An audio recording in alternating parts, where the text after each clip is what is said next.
Constitutional design chapter से related if there is any doubt, कोई paragraphs आपको समझ में नहीं आया हो तो बताइए।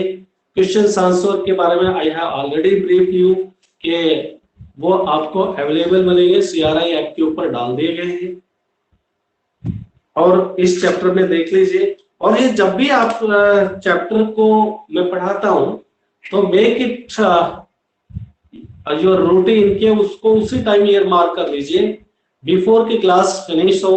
आप कुछ पूछना चाहें तो पूछ लें, या फिर जिस पैराग्राफ को पढ़ा रहे हैं उसी पीरियड में तुरंत मैसेज कर दे, सर ये इसको थोड़ा दोबारा से रिपीट कर दीजिए या हमको समझा दीजिए।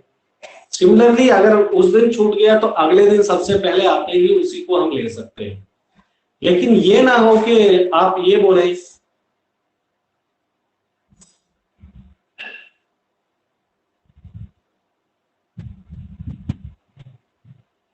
हाँ।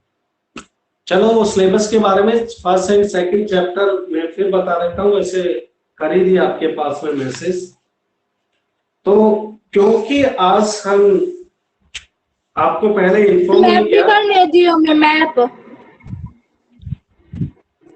मैप का काम बेटा नहीं देंगे आपको। बेटा क्लियर आवाज नहीं है, मैसेज कर दो। और मैप का काम एग्जाम्स में नहीं पूछा जाएगा क्योंकि ये आपका एमसीक्यू टाइप होगा, जो भी होगा। तो एमसीक्यू में तो ऐसा पॉसिबल नहीं है कि आपसे हम ये मैप से रिलेटेड क्वेश्चन पूछें। फिर भी मैं आपको कोशिश करूंगा कि कल जो है कुछ और आपको गाइड कर दे इसके बारे में कि किस तरह के क्वेश्चंस होंगे। नेक्स्ट आपका चैप्टर देख लेते हैं, आपका सिविक्स का ही चैप्टर है।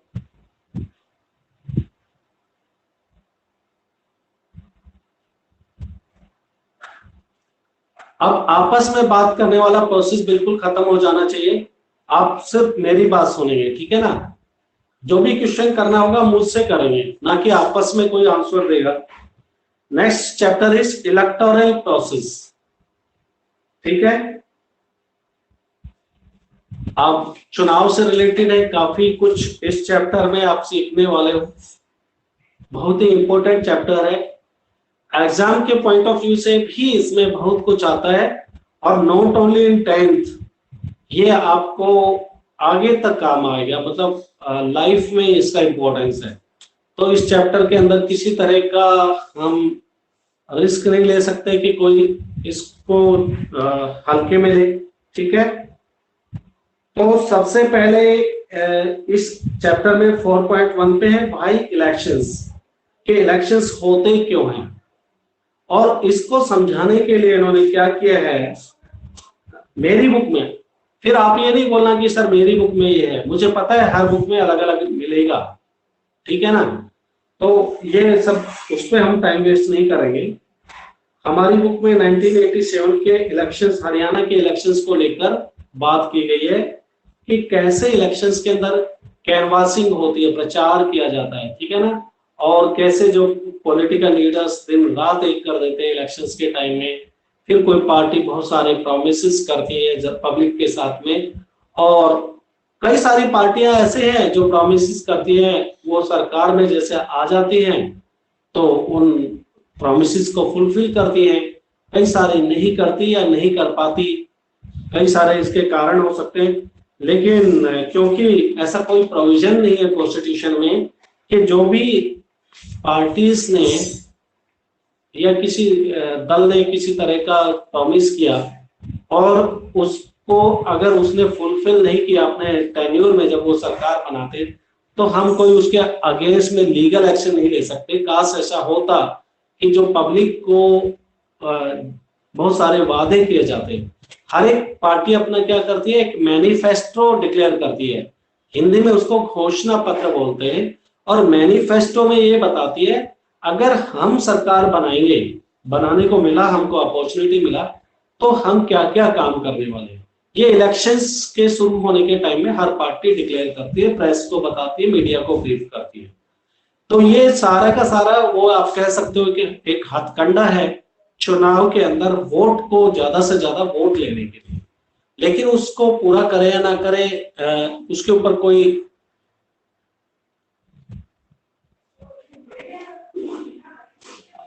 करे या ना करे तो उसके ऊपर किसी तरह की लीगल बाइंडिंग्स नहीं है, ऐसी बार बार में आवाजें उठती है कि इसके ऊपर होना चाहिए। खैर ये तो मैंने आपको अलग बता दिया, बट इसके ऊपर वी विल फोकस मोर और ऑन द इलेक्शन प्रोसेस के। सारे देश के अंदर इलेक्शन कराने की रेस्पॉन्सिबिलिटी के लिए देयर इज इलेक्शन कमीशन, और इलेक्शन कमीशन का जो ऑफिस है उसका हेडक्वार्टर है that is located in new Delhi, Delhi के अंदर है। और there is election commission commissioner, chief election commissioner है, और उसके साथ में काम करने के लिए 2 इलेक्शन कमिश्नर हैं, असिस्टेंट इलेक्शन कमिश्नर है, और they conduct the election of the president, vice president और आपके राज्यसभा लोकसभा के इलेक्शंस को कराते हैं। सिमिलरली हर स्टेट में भी एक इलेक्शन कमीशन होता है, और इलेक्शन कमीशन अपनी तरफ से कोशिश करता है कि फ्री फेयर ट्रांसपेरेंट मैनर में देश के अंदर इलेक्शन कराए जा सके। तो उसके लिए आपको पता ही है कि voting card, identity card issue किए जाते हैं, फिर 5 इयर्स के भी सरकार के पूरे होने के बाद में इलेक्शंस होते हैं, और इलेक्शंस के टाइम में पूरे देश को कॉन्स्टिट्यूएंसीज में बांट दिया जाता है। सारा सब कुछ पढ़ने वाले हो, इसके ऊपर हम बहुत ज्यादा डिस्कशन नहीं करेंगे, आप बात अभी पढ़ेंगे तो आपको समझ में आएगा। तो स्टार्टिंग से ले लेते हैं। पहले तो देवीलाल के बारे में बता रखा है कि किस तरह से देवीलाल अपने हरियाणा के एक पॉलिटिकल लीडर्स थे। तो उन्होंने जो है हरियाणा संघर्ष समिति बनाई थी, और उसके थ्रू वो देश की जो कह सकते हो हरियाणा की पॉलिटिक्स में आए थे, और उनको बहुत अच्छा मैंडेट मिला, लोगों ने सपोर्ट दिया, प्यार दिया, और वो चीफ मिनिस्टर बने थे। तो उन्होंने कई सारे प्रॉमिसेस किए थे, उनको फुलफिल किया था। उसी के बारे में स्टार्टिंग यहाँ से की है, सिर्फ आपको एक इलेक्शन का हल्का सा ग्लिम्पस, थोड़ा सा एक आइडिया देने के लिए, अदरवाइज तो चैप्टर में बहुत कुछ है। तो बताया है इलेक्शंस के टाइम में कैंपेन, इलेक्शन का जो प्रचार होता है ना उसको कैंपेन बोला जाता है, कैनवासिंग बोला जाता है। तो the time is after midnight, ये मिडनाइट का टाइम है, an expectant crowd sitting for the past 5 years in the chowk of a town is waiting for its leader to कम।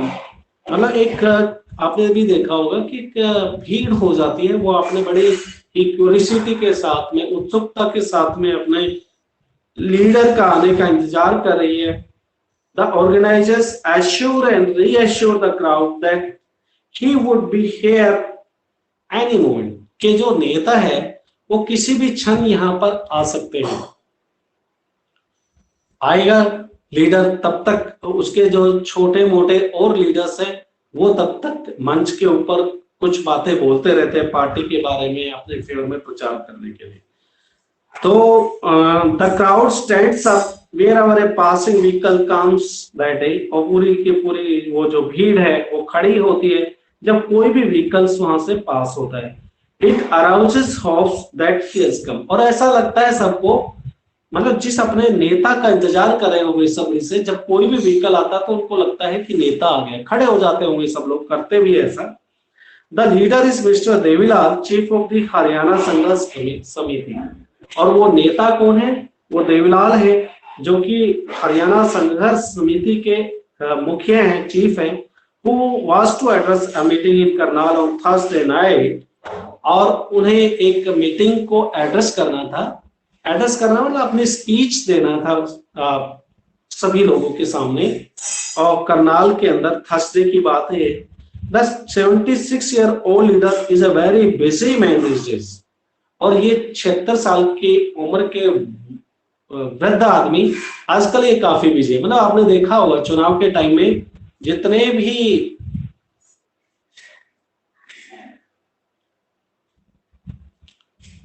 बेटे हमने कहा कि हम सिविक्स ही ले रहे हैं, क्योंकि अभी अचानक मैं आपको बोलूं कि दूसरी बुक ले लो तो आप सब भागो दौड़ोगे। तो ये सिविक्स का नेक्स्ट चैप्टर है, ठीक है ना। कॉन्स्टिट्यूशनल डिजाइन से नेक्स्ट चैप्टर है इलेक्टोरल पॉलिटिक्स। मैंने चैप्टर का नाम भी बताया था। ये सभी नई बुक में क्या ये चैप्टर नहीं है क्या? तुम ऐसे कर रहे हो?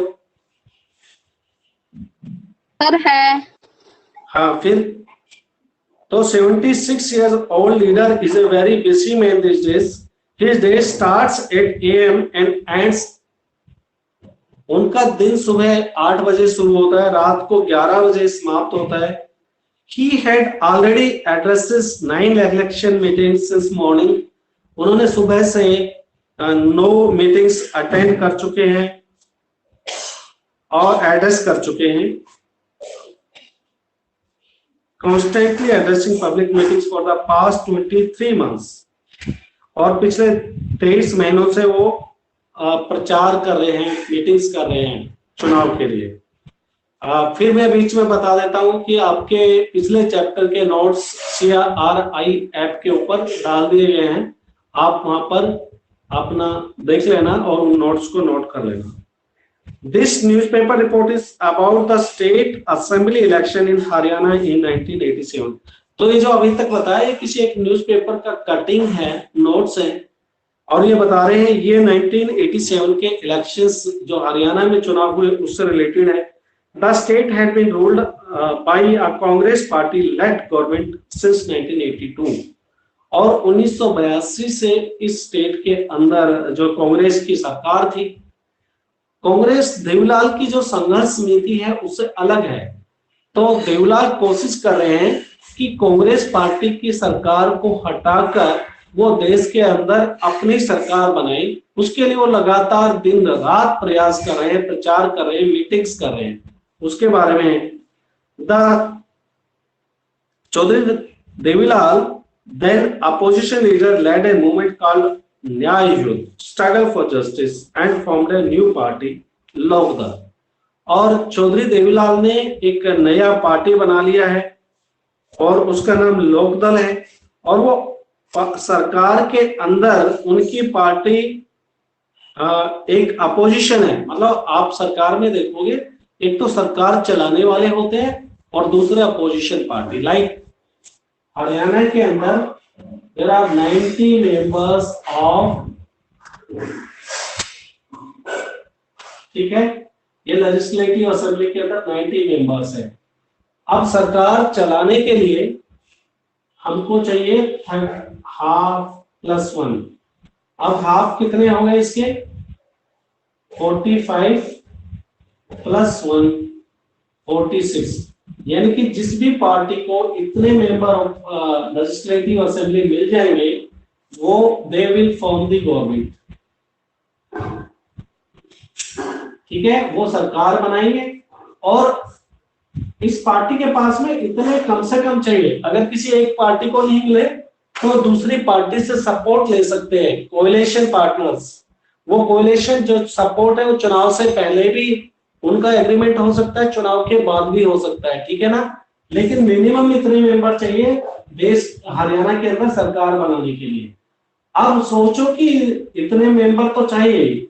सोचो कि इस सरकार के पास में 60 मेंबर हैं, ये तो कम से कम है. तो 60 टोटल है अपने लेजिस्लेटिव असेंबली की टोटल स्ट्रेंथ है 90 में से 60 माइनस कर दो तो ये जो 30 जो बचे हैं दीज आर दी अपोजिशन. ठीक है ना, अपोजिशन का मतलब ये सरकार का हिस्सा नहीं होंगे, ये 60 सरकार का हिस्सा है. तो सरकार की पॉलिसी का जो क्रिटिसाइज करेंगे यही लोग करेंगे, क्योंकि जो सरकार में है वो तो करेंगे नहीं सरकार की पॉलिसी को क्रिटिसाइज. ये तो आप बात मानते हो ना? Yes sir.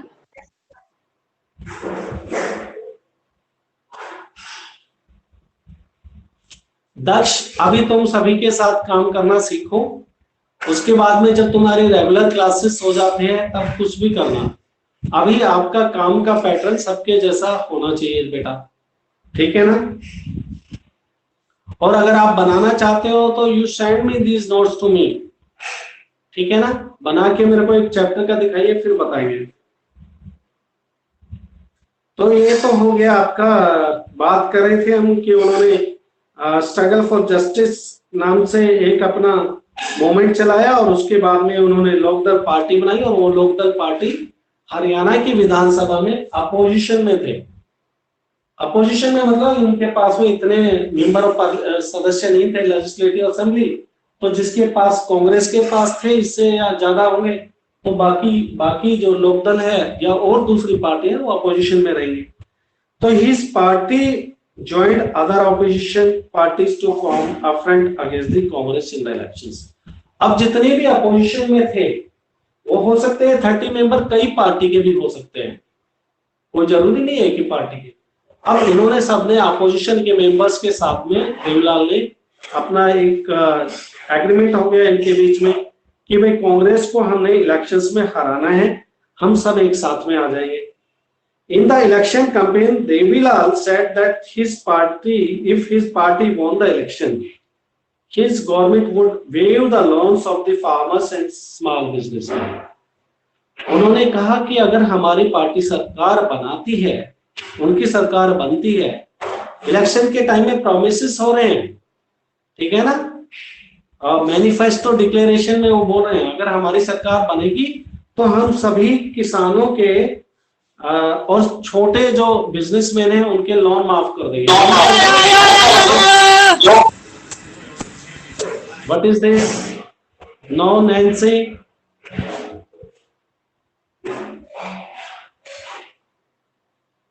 तो जितने प्रॉमिस किया कि जो लोन का मतलब जो पैसा उन्होंने बैंक्स वगैरह से लिए हैं, गवर्नमेंट के बैंक से, वो सारे के सारे माफ कर दिए जाएंगे, दोबारा से वापस नहीं भरने होंगे। अब लोगों को एक लालच दे दिया, वोटर्स बड़े इन्फ्लुएंस हो जाएंगे कि यार ये पार्टी आने से तो मेरे 5 लाख रुपए लोन है वो सारे के सारे एग्जेम्प्ट हो जाएंगे। तो ऐसा करने से क्या हुआ, बहुत लोगों ने सपोर्ट किया इस पार्टी को। तो he promises that he would be the first action of the government, कि अगर उनकी सरकार बनती है तो सरकार का ये सबसे पहला काम होगा, जितने भी लोन हैं उनको हम माफ कर देंगे। मतलब सरकार बनते सबसे पहले यही काम करने वाली है। सेकंड पैराग्राफ से the people were unhappy with the existing government, और जो सरकार थी उस टाइम में, ये तो देवीलाल किसने थे, अपोजिशन में थे, सरकार से बाहर थे, तो ये प्रॉमिसेस कर रहे थे कि जो सरकार जो इस पीरियड में तुमने जो लोन लिया है गवर्नमेंट के बैंक से वो हम माफ कर देंगे। तो the people were unhappy with the existing government, जो सरकार थी उससे लोग नाखुश थे। They were also attracted by Devilal promises, और देवीलाल ने जितने भी वादे किए उससे वो लोग काफी आकर्षित हो गए उसकी पार्टी की तरफ, लालच हो गया ना, लालच में। So when elections were held, जब चुनाव हुए, they voted overwhelmingly in favour of the Lok Dal and its alliance. चुनाव हुए तो इन्होंने लोकदल और उसके अलायंस को बहुत दिल से वोट डाला। Lok Dal and its alliance partner won 76 out of 90 seats in the state assembly.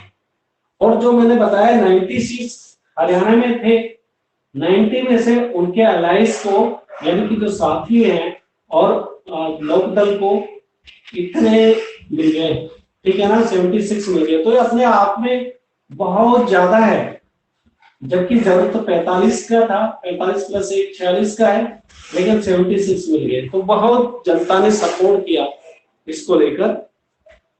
Lokdal के 60 थे, ठीक है ना, लोकदल को खुद इतने मिले हुए, एंड दस had a clear majority in the assembly, और उनके पास में क्लियर मेजोरिटी था, मतलब स्पष्ट बहुमत। देखने से पता लगता है कि ये सरकार मजबूत सरकार है, इसको अगले 5 साल तक कोई गिरा नहीं सकता, क्योंकि बहुत ओवरवेलमिंग मेजोरिटी है इसके पास।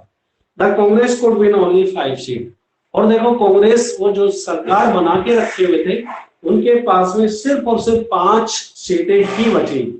Once the election results were announced, जब इलेक्शंस के रिजल्ट अनाउंस हुए, the sitting chief minister resigned। ये एक प्रोटोकॉल होता है बेटा, जैसे ही इलेक्शंस के रिजल्ट डिक्लेयर होते हैं तो जो पहले वाला चीफ मिनिस्टर है उसको रेजिग्नेशन देना होता है, और जब वो रेजिग्नेशन देने के लिए गवर्नर के पास जाता है, हर स्टेट में एक गवर्नर होता है, और उस गवर्नर या राज्यपाल के उसके पास में the chief minister submits their resignation, और फिर चीफ मिनिस्टर को क्या बोला जाएगा, गवर्नर कहेंगे कि ठीक है, you have lost the mandate of the people, कि आपने जो है जनता का विश्वास खो दिया है, आपको इलेक्शंस में जीत हासिल नहीं हुई, फिर भी आप अपने पद पर बने रहिए तब तक की नई सरकार नहीं बन जाती है। ठीक है, तो वो सरकार जब इलेक्शंस के रिजल्ट आने से लेकर दूसरा चीफ मिनिस्टर शपथ नहीं ले लेता, तब तक वो केयर टेकर गवर्नमेंट कहलाएगी। यानी कि वो कोई मेजर डिसीजंस नहीं ले सकती है, वो सिर्फ चीफ मिनिस्टर बने रहेंगे, मिनिस्टर्स बने रहेंगे, कोई काम नहीं कर सकते।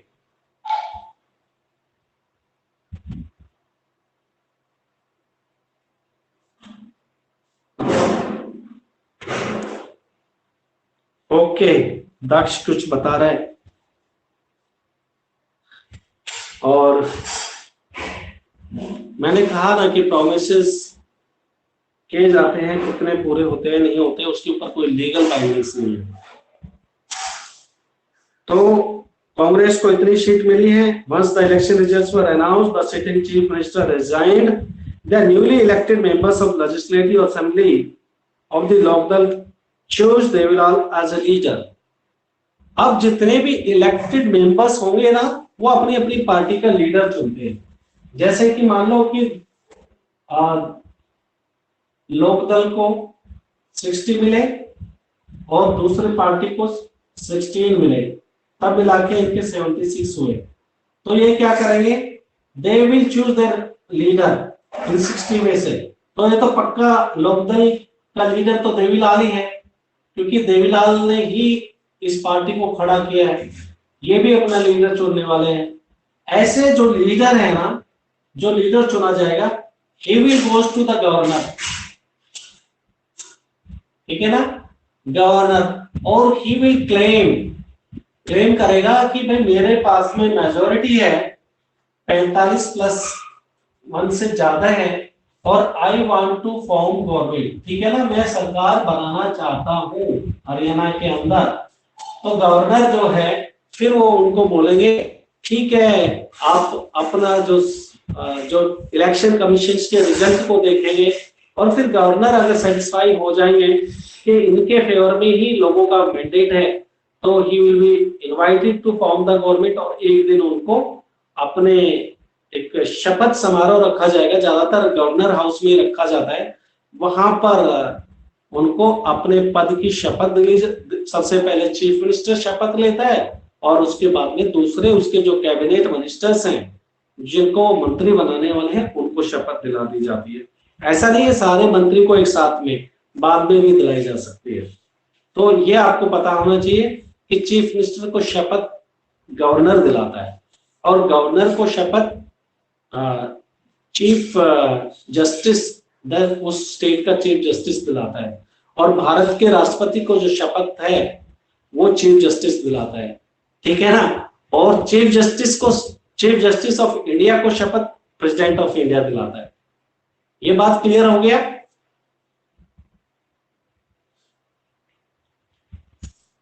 मेरी आवाज आ रही है सभी को?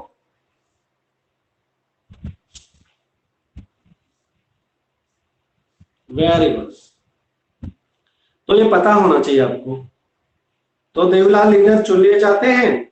The governor invited Devi Lal to be the new chief minister, और गवर्नर जो है देवीलाल जी को नए मुख्यमंत्री बनने के लिए निमंत्रण देते हैं।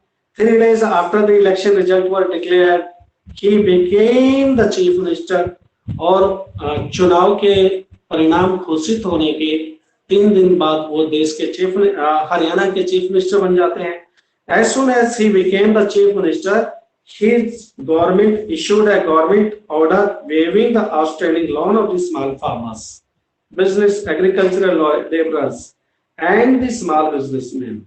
और जैसे ही वो चीफ मिनिस्टर का पद ग्रहण करते हैं, चीफ मिनिस्टर बनते हैं, वो अपने एक ऑर्डर, यानी कि ऋण माफी का जो लोन दिया है उसके माफी का एक आदेश डिक्लेयर करते हैं, और उसमें बताते हैं कि जितने भी छोटे किसान हैं, खेती करने वाले मजदूर हैं, और छोटे बिजनेसमैन हैं, उन सबका लोन माफ कर दिया जाता है।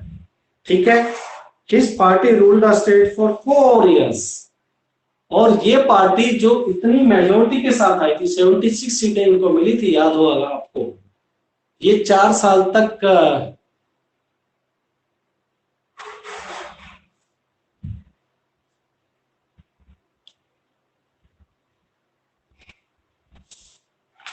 76 vote 76 member of legislative assembly जिस भी पार्टी को मिले वो पार्टी 4 साल ही चला पाती है। ये तो आपको पता है कि किसी भी सरकार का फुल टर्म 5 years होता है। तो ऐसा क्यों हुआ, देखते पढ़ते पता लगेगा, मुझे भी आज ही पता लगने वाला है। तो ये his party ruled the state for 4 years. The next elections were held in 1991, but this time his party did not win popular support. और अगले इलेक्शंस में उनको चुनाव में जो नहीं मिला वोट लोगों का, Congress won the elections and formed the government. यानी कि अगले इलेक्शंस में कांग्रेस पार्टी चुनाव जीतती है और सरकार बनाती है। अब इन्होंने ये तो बताया नहीं 4 साल में क्यों चुनाव हुए, जबकि इलेक्शंस के लिए तो 5 years का टर्म है। ठीक है, नेक्स्ट आइए कि why do we need elections, हमें इलेक्शंस की जरूरत क्यों है, इसके बारे में चर्चा की गई है। नेक्स्ट पेज के ऊपर है बेटा, मेरी बुक में 58 पेज के ऊपर है। फिर अभी दक्ष ने क्वेश्चन पूछा है कि सर क्या क्वेश्चन था, मैं फिर दोबारा देख लेता हूं। Magistrate of India can, India को कौन दिलाता है? मजिस्ट्रेट ऑफ इंडिया नाम से कोई डेजिग्नेशन नहीं होता है बेटा, ठीक है ना। मजिस्ट्रेट जो है हर डिस्ट्रिक्ट के अंदर एक डिस्ट्रिक्ट मजिस्ट्रेट होता है, डिस्ट्रिक्ट कलेक्टर होता है, ठीक है ना। तो डीएम बोला जाता है, तो वो इंडिया के लिए नहीं होता, हर डिस्ट्रिक्ट में होता है। और डिस्ट्रिक्ट के अंदर में जो उसको पद की शपथ दिलाने का काम गवर्नर ही करता होगा, क्योंकि गवर्नर ही कॉन्स्टिट्यूशनल पद है जो स्टेट में है। लेकिन डिस्ट्रिक्ट कलेक्टर के बारे में मैंने भी देखा नहीं है कि उसको पद की शपथ कौन दिलाता है। ऑब्वियसली एक ही बार दिलाया जाएगा, सरकारें तो हर 5 साल बनती है। तो जिस भी जहां पर भी वो जिस स्टेट में उसका फर्स्ट में जहां पर ड्यूटी असाइन की जाएगी, जिस भी स्टेट में पहली बार जहां पर जाके ड्यूटी ज्वाइन करेगा आफ्टर कंप्लीशन ऑफ ट्रेनिंग, वहां पर उसको शपथ दिलाई जाएगी। तो उस स्टेट का जो भी गवर्नर है वो दिलाना चाहिए। वैसे I am not sure about this, ये देख लेंगे कि डिस्ट्रिक्ट कलेक्टर को, डिस्ट्रिक्ट मजिस्ट्रेट को शपथ कौन दिलाता है।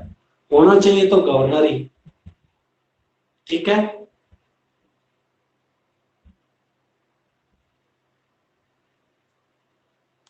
तो why do we need elections? Election take place regularly in any democracy. Her democracy में इलेक्शंस, भाई देखो इलेक्शंस होने चाहिए, वो भी एक फिक्स टर्म के बाद होने चाहिए। ऐसा नहीं है कि 5 साल की बजाय आप 15 साल बाद में इलेक्शन करा रहे हो, तो that is a not a democratic country. अगर इफ द कॉन्स्टिट्यूशन के अंदर ये लिखा है बात कि इलेक्शंस जो है it should be conducted after every 5 years, तो 5 साल में होने ही चाहिए। We noted in chapter 1 that there are more than 100 countries in the world. हमने देखा, वो हमने पढ़ा नहीं, चैप्टर के फर्स्ट वाले पार्ट दे रखा था कि लगभग 100 से ज्यादा देश है। आपको पता है अभी तो 195 कंट्रीज हैं जो कि जिनको देश के रूप में मान्यता मिली हुई है, और 193 कंट्री ऐसे हैं जो यूएन ने रिकॉग्नाइज किए हुए हैं। 2 कंट्रियां हैं कि वो अपनी मेंबरशिप के लिए लाइन में है। तो इसमें लिखा आपकी बुक में 100 से ज्यादा कंट्री है। We also read that the elections are held in many countries that are not democratic. तो कहने का मतलब जरूरी नहीं है कि इलेक्शन सिर्फ डेमोक्रेटिक कंट्री में होंगे। Non democratic country they want to they pretend to be democratic. कई सारे राजा हैं वो अपने आप को डेमोक्रेटिक दिखाने के लिए भी इलेक्शंस करते हैं कि भाई हम तो डेमोक्रेटिक हैं। तो डेमोक्रेसी के अंदर तो इलेक्शन होंगे ही होंगे, इसमें कोई दो राय ही नहीं है। बट अनडेमोक्रेटिक रूलर भी कई बार इलेक्शंस कराते हैं। तो but why do we need elections? Let us try to imagine a democracy without elections. अब हमें इलेक्शंस कराने क्यों पड़ते हैं, इसको समझने के लिए हमको ये देखना होगा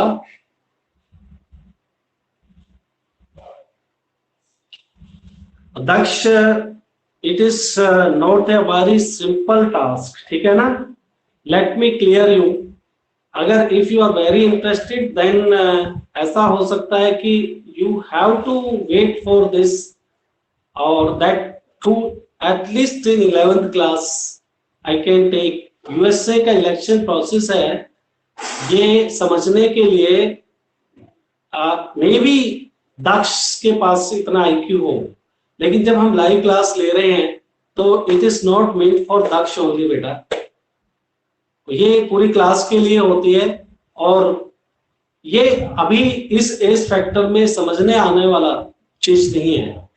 आपको मैं बता दूं, जो भी ग्रेजुएशन के बाद में भी जो यूपीएससी के ज्वाइन करने के लिए कॉम्पिटिटिव एग्जाम्स में बैठते हैं, उनके लिए भी जो election process president of United state of America का है, उसको समझना इतना इजी नहीं होता है, काफी डिफिकल्ट टास्क है। अगर फिर भी तुम्हें बहुत इंटरेस्ट है तो ऐसा कर सकते हैं, किसी दिन प्लान करके मैं तुम्हें अकेले को समझा दूंगा।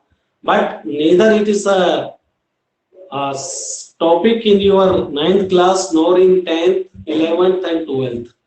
तो आउट ऑफ द टॉपिक जाके हमें इतना ज्यादा क्लास का टाइम तो हम नहीं लेंगे, लेकिन तुम चाहते हो तो तुम्हें हम जरूर बता देंगे, क्लास के लिए नहीं देंगे और ना ही समझ में आने वाला है।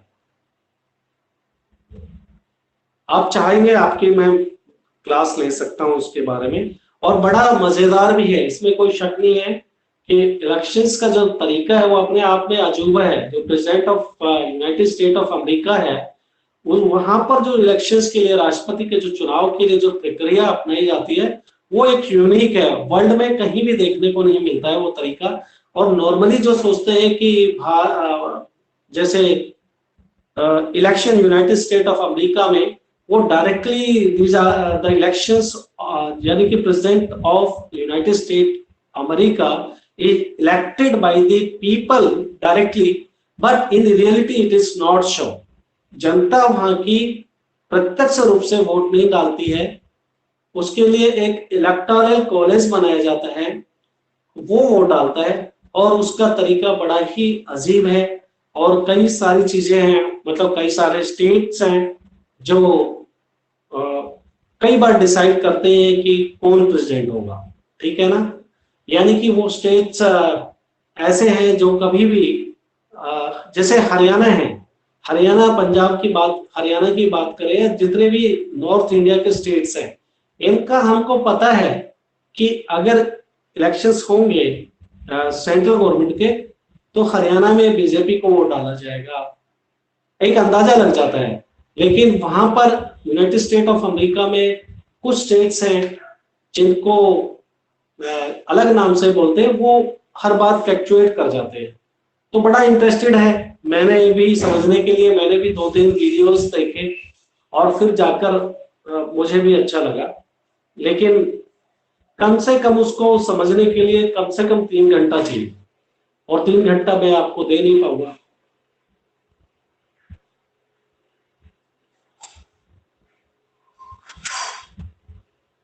डेफिनेटली दक्ष लेंगे, फिर तुम अगर चाहते हो तो हम आपको बताएंगे, लेकिन देखते हैं। मैं तो चाहूंगा कि कभी तुम्हारा कोई वैकेंट पीरियड होगा, जब हम लोग स्कूल में मिलेंगे, तो उस दिन हम आपका सब्स्टिट्यूट में ले लेंगे, और उसमें एक थोड़ा सा ब्रीफ समरी इसके बारे में बता सकते हैं। Let's come to the topic. हमने 5 मिनट तो नहीं लिया, कुछ नहीं बताया तब भी।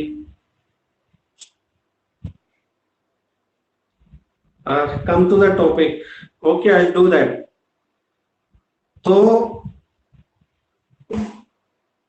इलेक्शंस होते क्यों हैं? आप इमेजिन कीजिए, जहां पर डेमोक्रेसी में इलेक्शंस नहीं होते हैं उसके बारे में। But why do we need elections? Let us try to imagine a democracy without elections. A rule of people is possible without any elections if all the people can sit together every day and take all decision. देखो democracy के अंदर अगर elections ना हो तो इसका मतलब क्या है, सभी लोगों को एक साथ बैठे और जो पार्लियामेंट का काम है वो देश के सभी लोग मिलके करें। अब आप इमेजिन कीजिए इंडिया की पॉपुलेशंस को बैठाने के लिए कोई एक ऐसी जगह हो सकती है क्या, सभी लोग बैठे और आपस में बात करें किसी पॉलिसी डिसीजंस को देश के लिए कानून बनाने में। तो it is not possible in a democratic country like India where the populations अपने आप में काफी ज्यादा है, ठीक है ना। तो ये सब पॉसिबल होता था जब ग्रीक जैसे देश, छोटे देश जो आज के दिन गांव है, ऐसे देश होते थे तब ये पॉसिबल था। बट आज के दिन ऐसा किसी भी देश में पॉसिबल नहीं है और ना ही सभी लोग इंटरेस्टेड होते हैं कि देश के लिए नीति निर्माण के अंदर ना उतनी नॉलेज होती है ना उतना एक्सपीरियंस होता है। तो कई सारी बातें हैं कि सबसे बेहतर यही समझा गया कि भाई इलेक्शंस करा दीजिए और वो मतलब डिसीजन मेकिंग में पार्टिसिपेट करें। दिस इज नॉट मैं देख लेना आप कहाँ पे हो, मैं बता देता हूं। A rule of the people is possible without any election if all the people can sit together every day and take all decisions. ये तो possible है नहीं। But as we have already seen in the chapter 2, this is not possible in any large community. किसी भी बड़े देश में ये possible नहीं है। Nor is it possible for everyone to have the time and knowledge to take decisions on all matters. और सभी के पास में इतना ना नॉलेज होती है, इतना ना टाइम होता है जो बड़े बड़े अच्छा टाइम हो गया, ठीक है, यहीं पर फिनिश कर देंगे।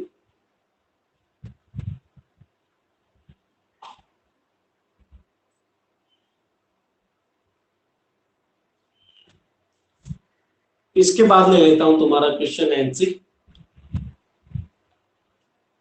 तो therefore in most of the democracy people rule through their representative. अब इतने बड़े स्टेट्स होते हैं तो ये है कि वहां पर लोग जो चुने हुए लोग हैं उनके थ्रू डेमोक्रेसी चलती है, जिसको आप रिप्रेजेंटेटिव डेमोक्रेसी के नाम से जाना जाता है, ठीक है ना। फिर यहीं पर हम आज खत्म करेंगे। अभी नैन्सी ने एक क्वेश्चन पूछा था कि किनको वोट डालने का अधिकार नहीं है। हाँ कृतिका, मैंने देख लिया। तो बेटा in India everyone has the right to cast their vote, ठीक है ना। भारत में those who attain the age of 18 years everyone has the right to vote. सबको वोट डालने का अधिकार है, किसी को भी ऐसा नहीं है। एक ये तो आप जानते हो कि स्वस्थ आदमी ही वोट डालेगा, कोई बेचारा पागल आदमी तो वोट डालेगा नहीं, ठीक है ना। तो हर आदमी, उसके लिए कोई कंडीशन नहीं है कि पढ़ा लिखा हो, उसकी एजुकेशन ये हो, उसकी फाइनेंशियल पोजीशन ये हो, ऐसा कोई कंडीशन नहीं है। विदाउट एनी डिस्क्रिमिनेशन, कोई भेदभाव नहीं होगा, वेदर सेक्स के आधार पर, रिलीजियन, प्लेस ऑफ बर्थ, सब लोगों को वोट डालने का इक्वल राइट है, राइट। तो इसी के साथ में आज अपना ये क्लास यहीं पर खत्म करते हैं। और जब हमने ये चैप्टर शुरू कर दिया है तो इस चैप्टर को हम तो फिनिश करना चाहेंगे, ठीक है ना। इस चैप्टर को हम पूरा ले लेंगे, उसके बाद में आप अपना साथ साथ में सेकंड और फर्स्ट चैप्टर ज्योग्राफी के तैयार कर लो, ठीक है। फिर अगेन आपके नोट्स बना लीजिए और उसमें कोई कंप्रोमाइज नहीं होना चाहिए, आपके नोट्स सारे तैयार होने चाहिए। और जिन लोगों के नोट्स अभी तक मेरे पास नहीं पहुंचे हैं तो आप मेंटली प्रिपेयर रहिए। जब हम क्लास में मिलेंगे, मैं फिर बता रहा हूं, मुझे कोई मैटर नहीं करता क्लास 9th A1 है, A2 है, जो भी बच्चे जिस भी क्लास से हैं, अगर आपने अपने क्वेश्चन आंसर लिख के मेरे पास नहीं भेजे हैं तो यू विल बी पेनलाइज्ड, आपको उसका दंड मिलेगा। ठीक है।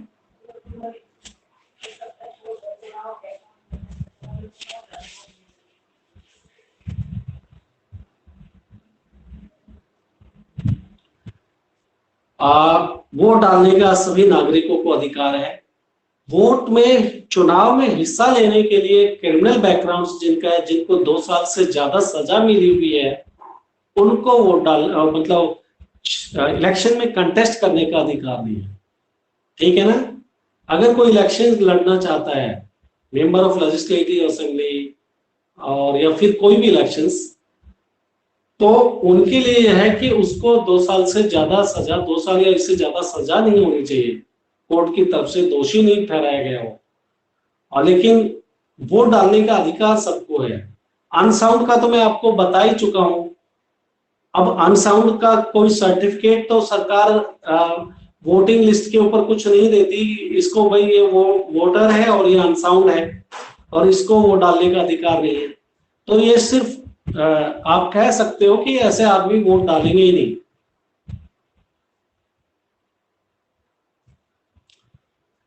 जिस जिस चैप्टर के मैंने आपके पास में नोट्स भेजे हुए हैं, सभी चैप्टर के मेरे पास में 7042277214। ठीक है ना।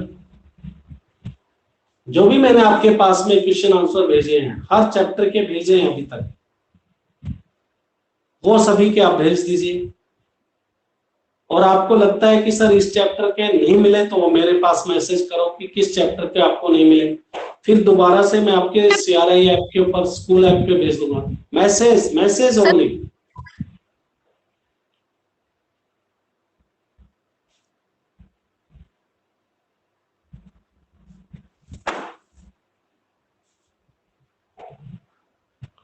चैप्टर 1 के नोट्स मैंने आपके ग्रुप के अंदर भेजा था, जो स्कूल की तरफ से ग्रुप बनाया हुआ है, लेकिन आज फिर उसके नोट्स ग्रुप से उठा के, जैसे भी हम आपके पास में दोबारा स्कूल ऐप पे डाल देंगे, आज फिर डाल देंगे, नो प्रॉब्लम।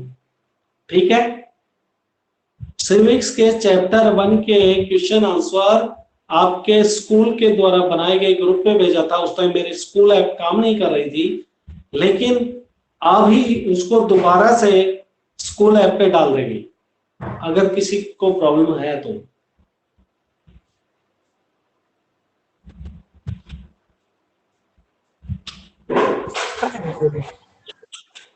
एक एक चैप्टर के भेजिए, लेकिन भेजना तो है ये ना बेटा।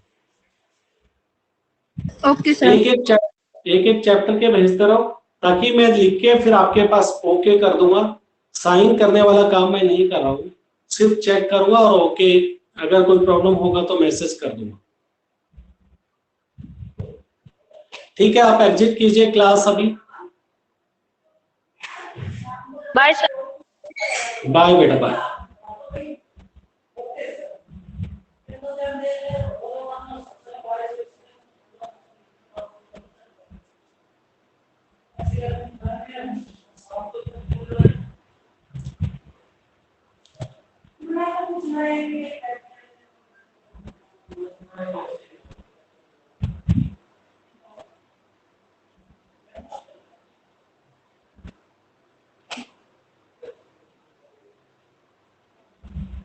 सारिका अभी आज पहली बार दिखाई दिए।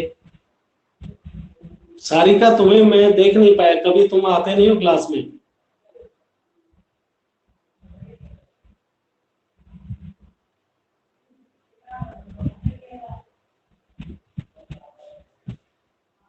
सारिका, मैं ये कह रहा हूं आप क्लास अटेंड नहीं करते हो, मैसेज कीजिए क्यों। Ashish is also not regular. Hurry up जल्दी।